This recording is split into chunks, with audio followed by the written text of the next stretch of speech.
Madam Mehbooba Mufti साहिबा जम्मू कश्मीर की chief minister रही हैं, वो मेंबर पार्लियामेंट भी रही हैं और इस प्रकार का बयान मैडम महबूबा मुफ्ती साहिबा की ओर से आना ये बहुत ही गैर जिम्मेदाराना बयान है।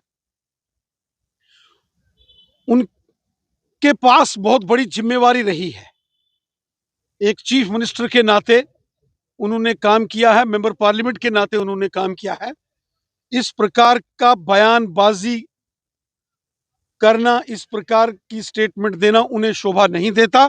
ये बहुत ही गैर जिम्मेदाराना बयान है कि लिंचिस्तान जैसे शब्दों का इस्तेमाल करना, मैं तो कहता हूं ये तो अपराध है, अनकॉन्स्टिट्यूशनल है, गैर आईनी है। ये हमारा देश हिंदुस्तान दुनिया की सबसे बड़ी डेमोक्रेसी है। आज अगर आप देखेंगे बांग्लादेश और पाकिस्तान जैसे देशों में किस प्रकार मानवाधिकारों का हनन हो रहा है। अच्छा होता मैडम महबूबा मुफ्ती साहिबा बांग्लादेश पाकिस्तान के अंदर मानवाधिकारों के विषय में बात करती, लेकिन उन्होंने देश की बात करते करते जो लिंचिस्तान शब्द का इस्तेमाल किया है वो बहुत ही गलत बयान है, बहुत ही गैर जिम्मेदाराना बयान है। वो एक जिम्मेदार शख्सियत हैं, उन्हें ऐसे बयान नहीं देना चाहिए। ये देश का अपमान होता है और किसी सूरत में भी ये जो है इसको स्वीकार नहीं किया जा सकता। इस बयान को उन्हें अपने इस बयान को, अपने शब्दों को फौरन वापस लेना चाहिए। सर, लेकिन जो कश्मीरियों को जो बाहर टारगेट किया जा रहा है, क्या क्या उनके ऊपर जो है वो सेंट्रल गवर्नमेंट जो है वो सोच रही है? मीडिया और सोशल मीडिया में कुछ खबरें आई कि कश्मीर के कुछ कारोबारी, कश्मीर के कुछ फेरी वाले या शाल वाले कुछ नौजवान, हिमाचल प्रदेश हो या कुछ अन्य स्टेट्स से जानकारी आई है कि शायद उनको कुछ हैरासमेंट हुई है। जैसे ही ये खबर आई, मुल्क के होम मिनिस्टर जनाब अमित शाह साहब ने इसका कड़ा नोटिस लिया है।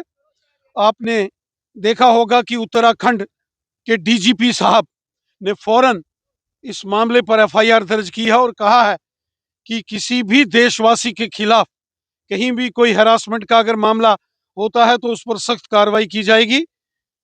अब हिमाचल के अंदर कांग्रेस पार्टी की सरकार है, कांग्रेस पार्टी को जिम्मेदारी से काम करना चाहिए।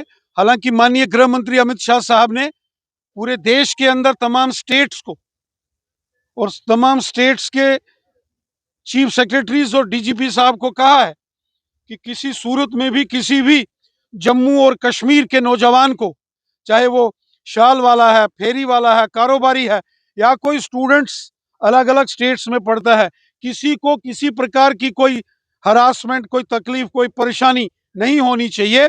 कश्मीर के नौजवान भी हमारे मुल्क के नौजवान हैं। जम्मू कश्मीर भारत का ताज है, जम्मू कश्मीर भारत का मुकुटमणि है और जम्मू कश्मीर के रहने वाले नागरिक, चाहे वो जम्मू के हों या वादी कश्मीर के हों, वो स्टूडेंट्स हों या कारोबार करने वाले कोई बिजनेस कम्युनिटी के लोग हों, फेरी वाले हों या शाल वाले हों, हर एक की इज्जत, हर एक का मान सम्मान बराबर बरकरार रहेगा। और कहीं भी अगर किसी प्रकार की कोई हरासमेंट होती है तो कानूनी कार्रवाई की जाएगी।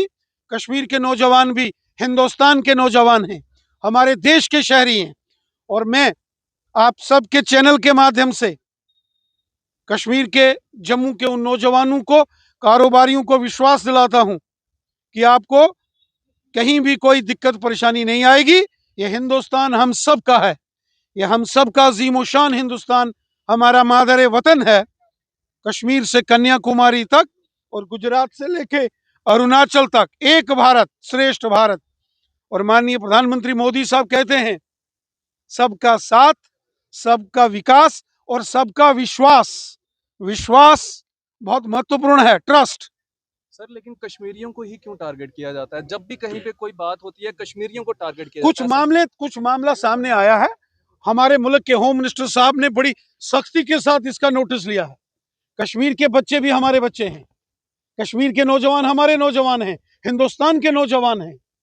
और होम मिनिस्टर अमित शाह साहब ने कहा है किसी बच्चे को कोई तकलीफ या परेशानी नहीं होगी, और अगर कहीं कोई हरासमेंट का मामला आता है तो कानूनी कार्रवाई की जाएगी।